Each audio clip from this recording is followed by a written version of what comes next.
for the next Olympic cycle? Yeah, we have to actually evaluate the whole thing, the whole program.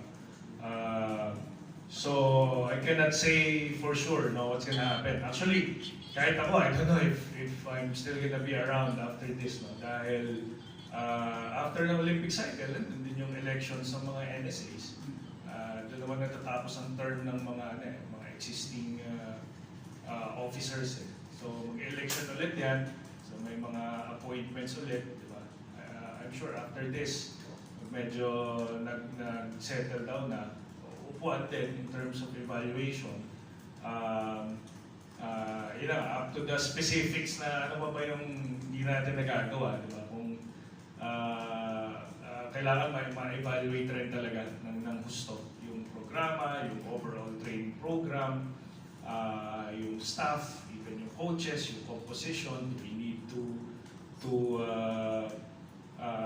change or put coaches in different in certain under certain sections, like lalagay pa natin sa women, sa men, sa youth, sa juniors. So yun yung mga kailangan muna ma-evaluate, and we haven't done that, no? But from the looks of it, kumbaga a lot of things are working well naman. Marami pa rin areas to improve on, pero marami namang working well that we can continue.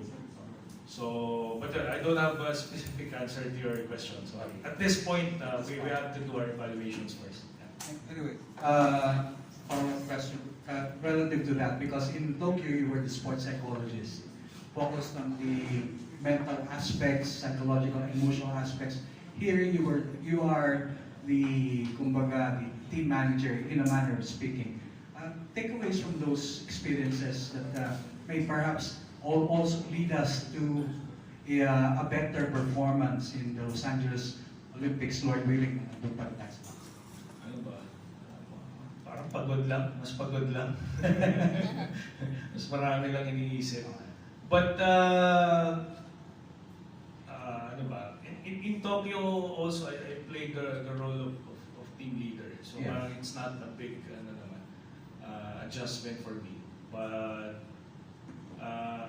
and similarly, even if I'm no longer the sports psychology practitioner, whenever we get the chance, formations, team meetings, palaging, okay, housekeeping rules muna, di ba? The things that we need to be reminded about. Then, syempre, sisingitan mo na ng mga parang mental performance coaching. Kasi, it's natural na rin for me.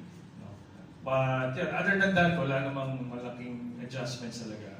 But yun na rin, siguro, in a way, yung in terms of programs, in terms of training program, the people that are involved with the team, kahit pa paano, mas may say talaga. So, kung gusto namin focus yung rehab, kahit pa paano, mas talaga, mas may say ako dun sa proseso. Diba?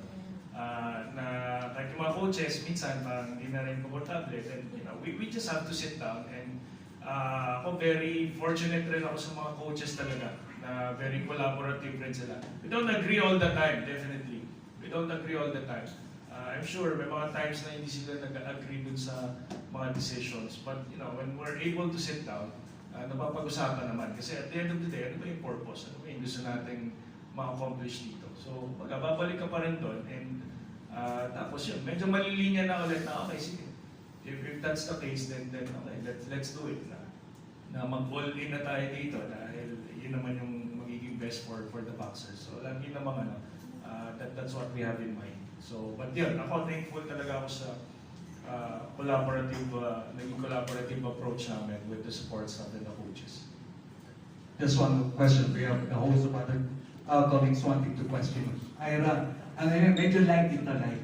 Kasi ang Tacloban, famous yan kay Ma'am Imelda Marcos. Di ba? Kasi yun nga, kaya tinawag siya Rose of Tacloban. Ngayon na nanalo ka na ng medalya, palagay mo mas mahigit at may pagpitalitan ni Ma'am Imelda. Dahil nga kasi ikaw ngayon yung kumbaga ibang yung parang Imelda Marcos. Oh. Kaya katuwaan na. Hindi naman po siguro. Ngayon po umuwi ako, ang alam ko lang po is meron po silang, well, like po, yung dito po, may parade din. Sobrang ano nga po ako kasi from House Speaker po to Ma'am Yelden and our City Mayor po, ay Mayor Alfred. So ayun po, parang sobrang bongga yung gagawin nila ngayon. Hindi pa po ako nakakauwi pero nakikita ko na po sa mga posts po at sa mga tag po sa akin. Ayun po. Thank you. Maraming salamat. All the Thank best. you po. Secretary, Yes. ano, isa sa punta ko dun sa isa sa sad part ng campaign ng boxing team yung si Yumir Marcial talo sa first bout. Tapos pagkatapos nun yung usapan nung si chairman mismo sabi niya siguro panahon na para mag-decide si Yumir mamili isa lang pag-pro na dire-diretso or mag-focus para dun sa campaign para for the Olympic glory. Pagkatapos ba nun, nagkausap na uli na kayo bago kayo nagkahiwa-hiwalay kung ano pupuntahan niya talaga? Right after his bout, we were able to sit down naman. And actually, similar, I had similar opinion na you just have to focus on one thing. I think in any performance context naman, if you're pag hybrid yung dating mo, di ba? If you're trying to do two things at the same time, na hindi naman exactly the same yung requirements, di ba? Parang you're spreading yourself too thinly. No? So, yun din yung sinabi ko sa kanya. So, sabi ko, i-assess mo.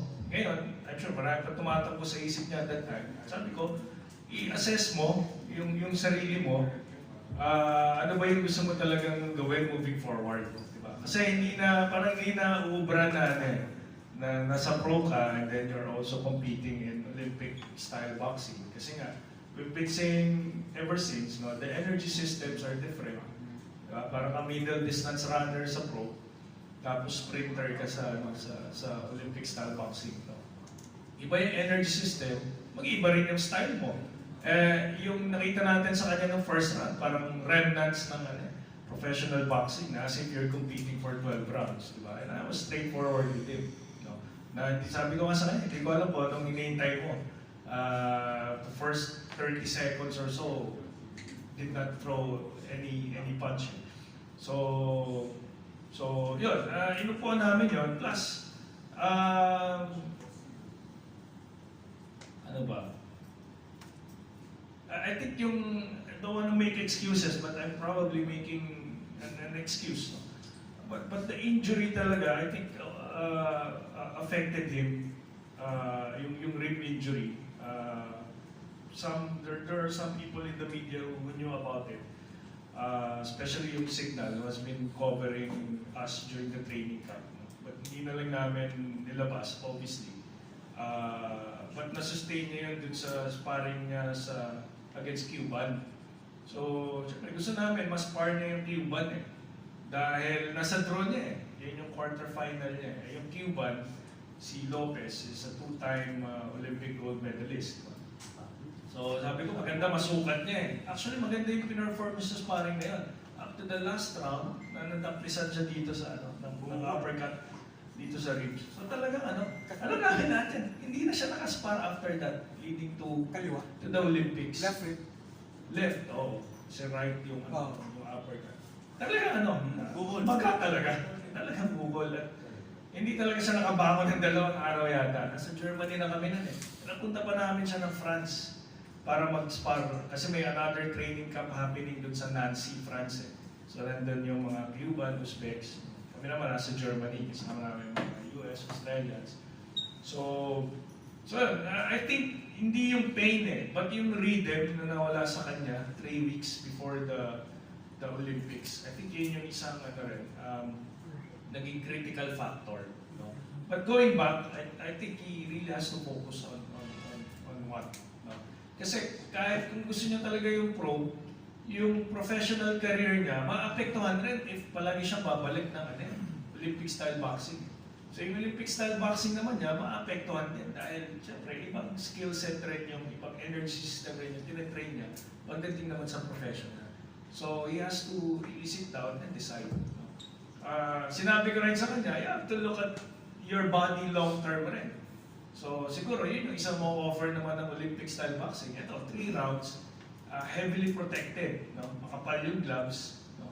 As compared sa pro, talagang kumbaga, literal na talagang bubugan yan eh. Di ba? So sabi ko, tingnan mo rin yung sarili mo in terms long term, in terms of injuries, in terms of yung longevity ng career niya. So I think those are the things that he has to consider. But ultimately, it's gonna be his decision.